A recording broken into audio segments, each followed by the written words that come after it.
Hello friends, ನಾವಿವತ್ತು 7ನೇ ತರಗತಿಯ ಗಣಿತ ಪಠ್ಯಪುಸ್ತಕದ ಘಾತಗಳು ಮತ್ತು ಘಾತಾಂಕಗಳು ಅನ್ನುವಂತಹ ಪಾಠದ ಲೆಕ್ಕಗಳನ್ನ ಬಿಡಿಸ್ತಾ ಇದ್ದೀವಿ. ಈ ಪಾಠದ ಅಭ್ಯಾಸ 13.1ರ ಲೆಕ್ಕಗಳನ್ನ ನಾವಿವತ್ತು ಬಿಡಿಸೋಣ. ಅದರಲ್ಲಿ ಪ್ರಶ್ನೆ ಸಂಖ್ಯೆ 5, ಮುಂದಿನ ಸಂಖ್ಯೆಗಳನ್ನ ಅವುಗಳ ಅವಿಭಾಜ್ಯ ಅಪವರ್ತನಗಳ ಘಾತಾಂಕಗಳ ಗುಣಲಬ್ಧವಾಗಿ ವ್ಯಕ್ತಪಡಿಸಿ ಅಂತೇಳಿ ಪ್ರಶ್ನೆಯನ್ನ ಕೇಳ್ತಾ ಇದ್ದಾರೆ.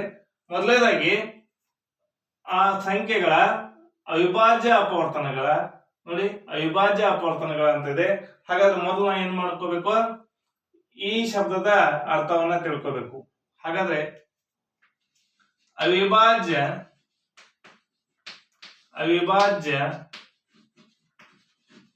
ಅಪವರ್ತನಗಳು, ಹೌದಾ?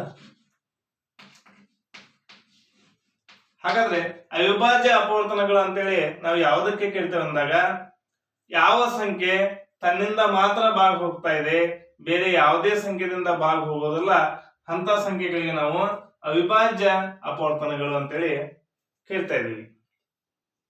ಹಾಗಾದ್ರೆ ಅಂತ ಸಂಖ್ಯೆಗಳು ಯಾವ ಅನ್ನೋದನ್ನ ನೋಡೋಣ.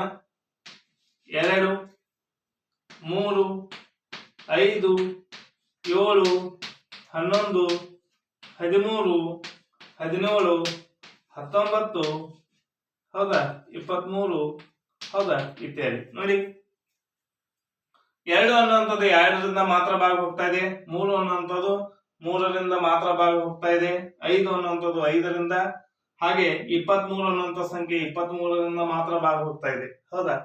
ಇಂಥ ಸಂಖ್ಯೆಗಳಿಗೆ ನಾವು ಅವಿಭಾಜ್ಯ ಅಪವರ್ತನಗಳಂತೇಳಿ ಕೇಳ್ತಾ ಇದ್ದೀವಿ. ಈ ಸಂಖ್ಯೆಗಳನ್ನ ಉಪಯೋಗ ಮಾಡ್ಕೊಂಡು ನಾವು ಇದರ ಒಂದು ಉತ್ತರವನ್ನ ಕಂಡುಹಿಡಿಯಬೇಕು.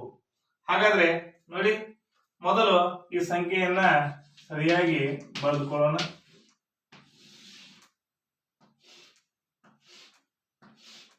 ಹೌದಾ, ಈ ರೀತಿಯಾಗಿ ಬರೆದುಕೊಳ್ತಾ ಇದ್ದೇನೆ. ಈಗ ನೋಡಿ, ಈ ಸಂಖ್ಯೆಯನ್ನ ಭಾಗಿಸಬೇಕಾಗಿದೆ ಯಾವ ಸಂಖ್ಯೆಗಳಿಂದ? ಈ ಸಂಖ್ಯೆಗಳಿಂದ. ಹಾಗಾಗಿ ಇದಕ್ಕೆ ನಮ್ಗೆ ಏನು ಗೊತ್ತಿರಬೇಕಂದ್ರೆ ಭಾಜ್ಯತೆಯ ನಿಯಮ ಗೊತ್ತಿರಬೇಕು. ಒಂದು ಸಂಖ್ಯೆಯನ್ನು ಕೊಟ್ಟಾಗ ಇದೇ ಸಂಖ್ಯೆಯಿಂದ ಭಾಗ ಹೋಗ್ತಾ ಇದೆ ಅನ್ನೋದನ್ನ ಕಂಡುಹಿಡಿಯುವುದು ಯಾವುದು? ಭಾಜ್ಯತೆಯ ನಿಯಮಗಳು. ನೋಡಿ, ಒಂದು ಸಂಖ್ಯೆಯ ಬಿಡಿ ಸ್ಥಾನದಲ್ಲಿ 0 ಅಥವಾ 5 ಬಂದಾಗ ಆ ಸಂಖ್ಯೆಗಳು 5ರಿಂದ ಭಾಗ ಹೋಗುತ್ತವೆ ಅಂತೇಳಿ ನಮ್ಗೆ ಗೊತ್ತಿದೆ.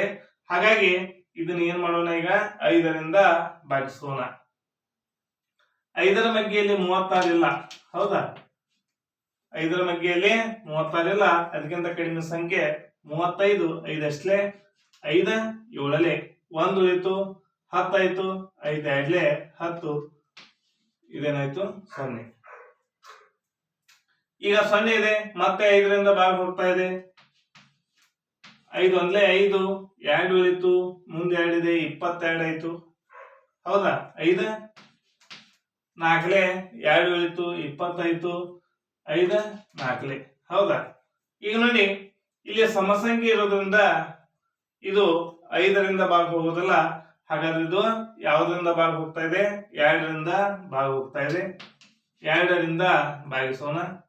2 7 14, 2 2 4. ಮತ್ತೆ ಸಮಸಂಖ್ಯೆ 2ರಿಂದ ಭಾಗಿಸೋಣ.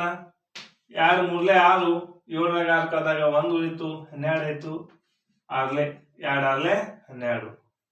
ಮತ್ತೆ 2ರಿಂದ 2 1 2 8, ಹಾಗಾಗಿ 18 2 ಎಷ್ಟಾಯ್ತು? 36 ಆಯ್ತು. ಮತ್ತೆ 2ರಿಂದ ಭಾಗ ಹೋಗ್ತಾ ಇದೆ, 2 9. ಈಗ ನೋಡಿ, ಈ 9 ಅನ್ನುವಂಥ ಸಂಖ್ಯೆ 2ರಿಂದ ಭಾಗ ಹೋಗಲ್ಲ. ಹಾಗಾದ್ರೆ ಯಾವ ಸಂಖ್ಯೆಯಿಂದ? 3ರಿಂದ. 3 3 ಭಾಗ ಹೋಗ್ತಾ ಇದೆ, ಮತ್ತೆ 3 1, ಹೌದಾ? ಕೊನೆಯಲ್ಲಿ 1 ಬರೆಯುವವರೆಗೂ ನಾವೇನ್ ಮಾಡ್ತಾ ಇರ್ಬೇಕು? ಈ ಲೆಕ್ಕವನ್ನ ಮಾಡ್ತಾ ಇರಬೇಕು. ಈಗ ಇಲ್ಲಿ ಬಂದಂತ ಸಂಖ್ಯೆಗಳನ್ನ ಗುಣಾಕಾರ ರೂಪದಲ್ಲಿ ಬರ್ಕೋಬೇಕು. 5 ಗುಣಿಸು 5, 5 ಗುಣಿಸು 5, ಆಮೇಲೆ 2ಗಳು ಎಷ್ಟಿದಾವೆ? 4 ಸಲ ಗುಣಾಕಾರ. 2 ಗುಣಿಸು 2, 2 ಗುಣಿಸು 2, ಹೌದಾ? ಆಮೇಲೆ ಮುಂದೇನಿದಾವೆ 3 × 3 ಈ ರೀತಿಯಾಗಿ ಬರ್ಕೊಂಡು ಇವುಗಳನ್ನ ಘಾತಾಂಕ ರೂಪದಲ್ಲಿ ಬರ್ಕೋಬೇಕು. ನೋಡಿ ಇಲ್ಲಿ 5 ಇದೆ, 1 5 ತಗೋಬೇಕು. 2 ಇದೆ, ಇಲ್ಲಿ 2 ಬರ್ಕೋಬೇಕು. ಆಮೇಲೆ ಇಲ್ಲೇನಿದೆ 3 ಇದೆ. ಹಾಗಾದ್ರೆ 5ಗಳು ಎಷ್ಟು ಸಲ ಇದಾವೆ? 2 ಸಲ ಇದಾವೆ. ಹಾಗಾಗಿ 5 ರ ಘಾತ 2 ಅಂತ ಬರೀಬೇಕು. ಇಲ್ಲಿ ನೋಡಿ ಇಲ್ಲಿ ಅಷ್ಟು ಕಡೆ 2 ಇದಾವೆ. 2 ಅನ್ನುವಂತ ಸಂಖ್ಯೆ 2 ಸಲ ಇದೆ, 4 ಸಲ ಇದೆ. ಹಾಗಾಗಿ 2 ರ ಘಾತ 4. 3 ಅನ್ನುವಂತ ಸಂಖ್ಯೆ 2 ಸಲ ಇದೆ. ಹಾಗಾಗಿ 3 ರ ಘಾತ 2 ಅಂತೇಳಿ ಇವುಗಳನ್ನ ಘಾತಾಂಕ ರೂಪದಲ್ಲಿ ಈ ರೀತಿಯಲ್ಲಿ ಬರೆದಿದ್ದೇವೆ.